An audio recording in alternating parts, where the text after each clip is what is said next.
Parental Care Bushenyi rechire Uganda ekonamiri hangari ya South Africa na Zimbabwe ezibabwine omuzakamaririzo tukaza kotazi na South Africa twasinga twaza semifinals hamwe na Rwanda ebire hosting country nayo twaje knocking out then twashanga Zimbabwe ahari finals ya ishomero bakweta Munroe Primary School Zimbabwe and go to be to honor you finals. And I think we won because we had a lot of preparation. We prayed to God and we pray to God to always protect us so that in every competition we go to we always win. Empakezi zibiri zirumwa amahanga shatse na mushanju agerundaniro muri Kigali omwihanga rya Rwanda. Ihanga biyenereta mutimu emwe dena Uganda kabigine province mpango galeta mu timu ishatu ibiri atubetinomo amashomero garukurengo muri kinana. This trophy I'm holding is for the best female speaker worldwide, the whole Africa, which is me. So to work for this, it was not by my power, but for the practice, for the administration support. I wish the government could recognize the school, in particular the district.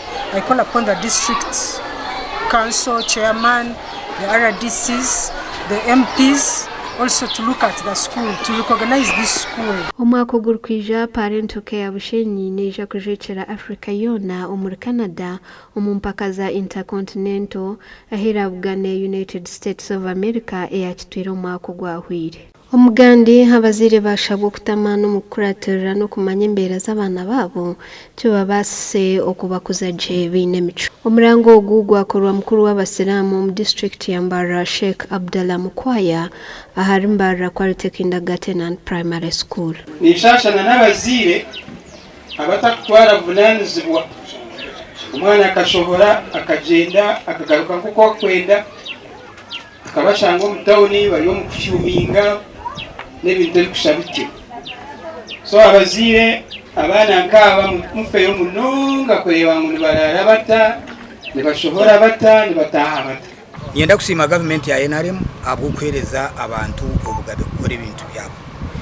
Icyo kureberaho okutungura omutindo gw'Obwegyese nka government eri kutaha amashomero ga government kandi no kwikiriza abantu kutaha amashomero gabo nk'abantu okuyamba population y'abana abari kwiyongera mununga. Tumwabunke no kwereza abazire mureba abana banyu murebe ibintu bakusibamo murebe barukoromuka mubahereze umwanya mu environment eka ebenungi babase no kushomerayo. Bakuru b'ishomero rya Mbarara Quality Kindergarten and Primary School bashaba abazire okukoresa ekifumureki okwegesa abana babo emirimo y'omuka hamwe n'emico. Ifumureki nikiringwa n'ekifumuro kya saditamu abana mbinvolvingo omu mirimo ya housework especially mu hands on okweyerra okoze ebintu okwakira abagenyi oku emitwe. Tuyihanangiriza na munonga abazire obwire bweturumo bwa politics bagume barinzire cy'abana babo bareme kubatwara omuzararizi usanga abana batobona ndeza babatwara omurarizi abana babarindira omuka babahemyoga yo gukora. Gasha kwa Mayiko twakire na Good Fatima.